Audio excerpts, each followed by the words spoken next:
Les feux de brouillard avant sont placés en 1, réponse A, en 2, réponse B, en 3, réponse C.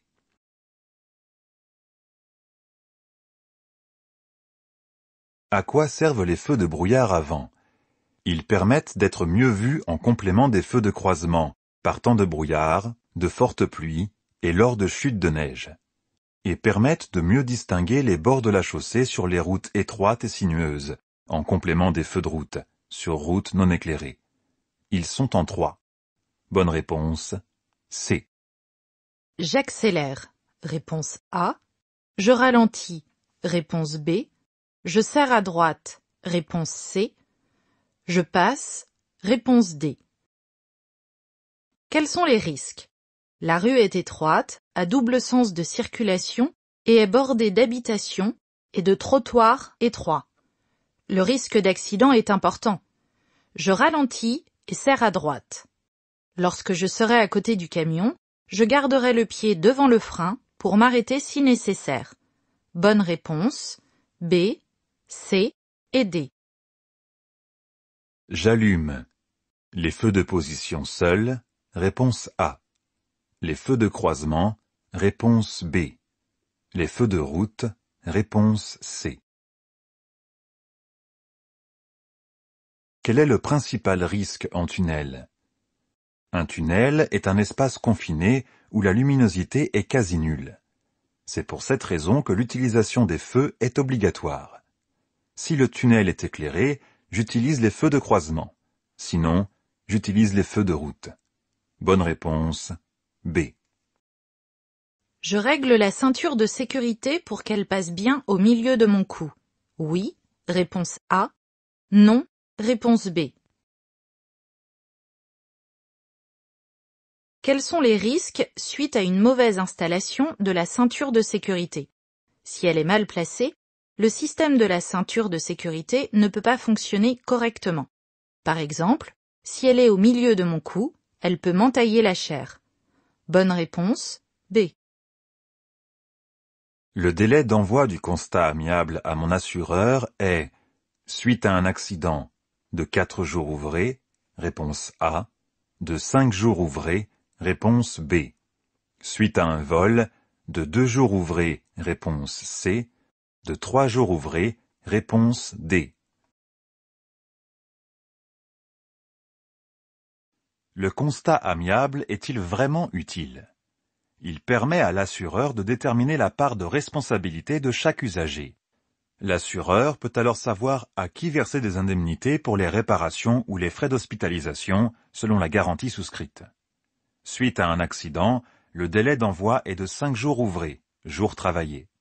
En cas de vol, le délai est seulement de 2 jours ouvrés. Bonne réponse, B et C. La signalisation autorise le dépassement, réponse A. Interdit le dépassement, réponse B. Je dépasse, oui, réponse C. Non, réponse D.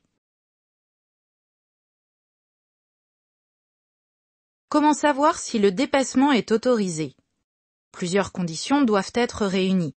Tout d'abord, la signalisation doit le permettre. Ensuite, la manœuvre ne doit gêner aucun usager. La visibilité vers l'avant doit être bonne et je dois pouvoir me replacer dans la voie de circulation dès que possible. La flèche au sol indique que je circule sur une route à double sens et interdit de dépasser. Bonne réponse, B et D. Lors d'un contrôle routier, la non-présentation des documents du véhicule entraîne une amende, réponse A, un retrait de points, réponse B, une garde à vue, réponse C. Quel document dois-je présenter lors d'un contrôle routier? Je dois présenter mon permis de conduire, le certificat d'immatriculation du véhicule et l'attestation d'assurance en cours de validité. En cas de non-présentation, j'encours une amende. J'aurai l'obligation de les présenter sous 5 jours au commissariat ou à la gendarmerie. Bonne réponse, A. À partir du panneau, je pourrais circuler à 70 km/h, réponse A, 80 km/h, réponse B. 90 km/h, réponse C. 100 km/h, réponse D.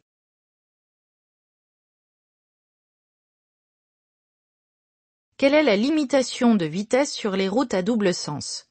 Sauf indication contraire, la vitesse est limitée à 90 km/h. Ce panneau met fin à l'interdiction de dépasser 70 km/h.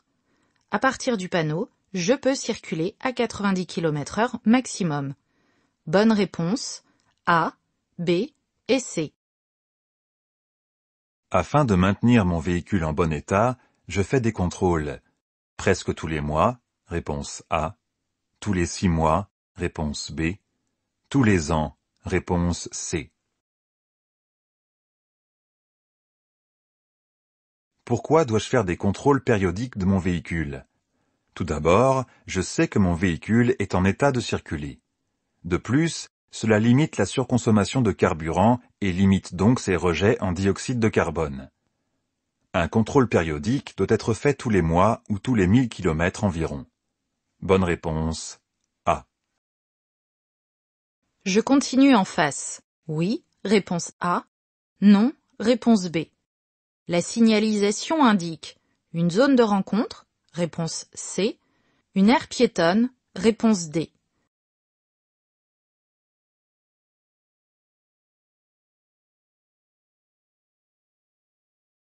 Qu'indique la signalisation? Les deux sens interdits m'interdisent l'accès en face. Le panonceau à droite indique que seuls les cyclistes peuvent continuer. Le panneau carré bleu à droite signale l'entrée d'une zone de rencontre. Une zone de rencontre est une zone où les piétons sont prioritaires et tous les autres usagers doivent avancer à l'allure du pas. Bonne réponse B et C.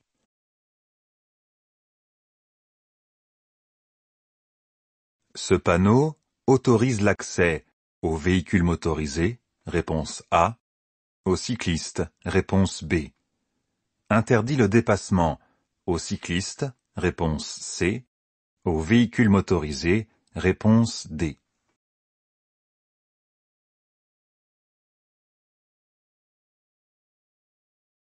Qu'indique ce panneau? Il annonce l'entrée dans une zone 30. Ces zones facilitent la cohabitation des différentes catégories d'usagers en limitant le risque d'accident. Une zone est un ensemble de plusieurs rues. Les véhicules motorisés ne peuvent pas dépasser 30 km/h. Ce panneau ne donne aucune indication concernant le dépassement. Bonne réponse A et B. Je maintiens l'allure, réponse A. Je me place sur la voie centrale, réponse B. Je ralentis, réponse C. J'allume les feux de détresse, réponse D.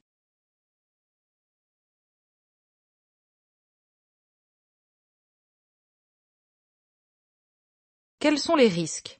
À droite, sur la bande d'arrêt d'urgence, un véhicule est arrêté et des piétons sont présents. Le risque d'accident est important si je n'adapte pas mon comportement. Les usagers dans la voie de gauche m'empêchent de me placer sur la voie centrale.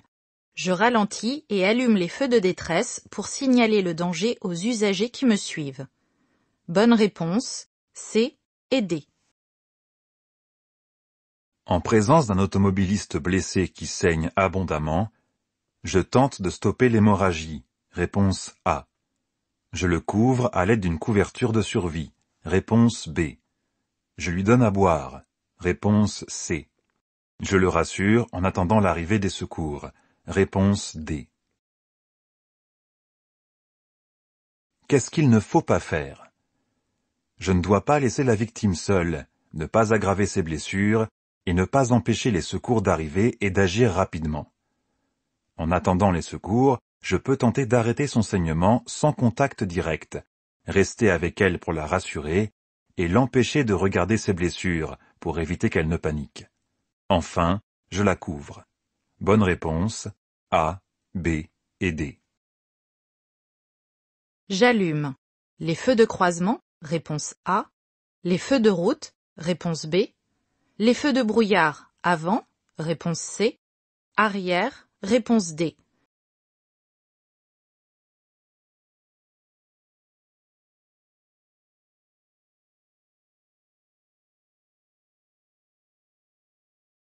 Quels sont les risques en présence de brouillard? La visibilité est fortement réduite. Je dois tout faire pour réduire le risque d'accident en adaptant mon comportement, l'allure et en me rendant le plus visible possible. J'utilise alors les feux de croisement et les feux de brouillard arrière. Si mon véhicule en est équipé, j'utilise en plus les feux de brouillard avant. Bonne réponse A, C et D. Ne pas s'arrêter lorsqu'un agent fait signe de s'arrêter entraîne une amende de 3 750 €, réponse A. Un retrait de 4 points, réponse B. Un retrait de 6 points, réponse C. Une suspension de permis, réponse D.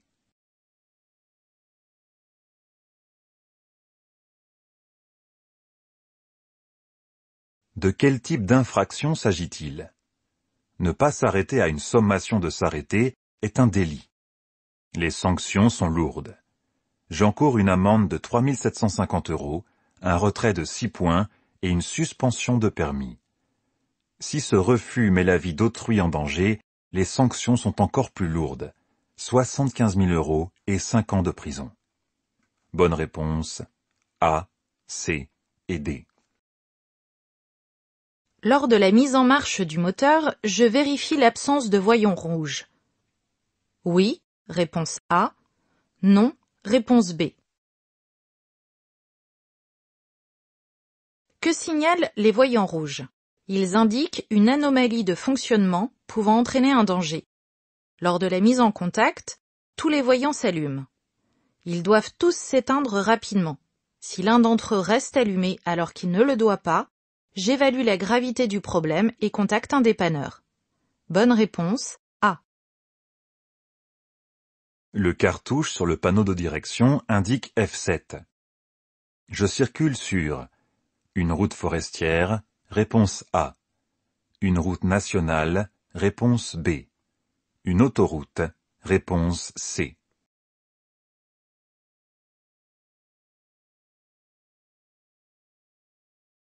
Qu'indiquent les cartouches sur les panneaux de direction? Ils identifient la catégorie de la route, communale, forestière, nationale, départementale ou autoroute. La lettre permet de connaître la catégorie. F signifie forestière. Le 7 ici précise qu'il s'agit de la route forestière numéro 7. Bonne réponse A.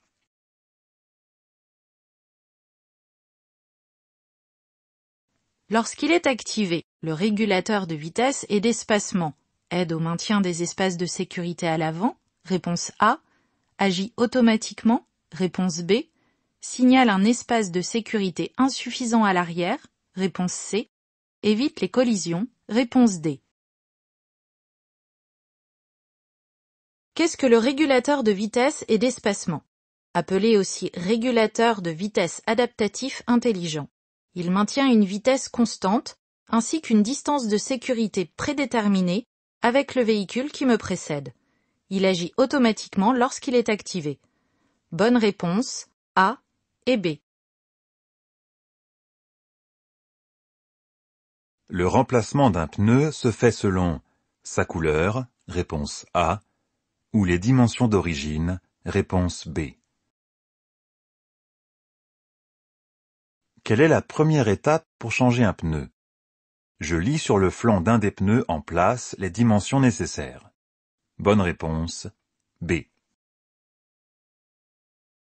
En circulant 10 km/h en dessous de la limitation de vitesse sur 500 km, je fais une économie de carburant jusqu'à 1 litre, réponse A, 2 litres, réponse B, 3 litres, réponse C, 5 litres, réponse D.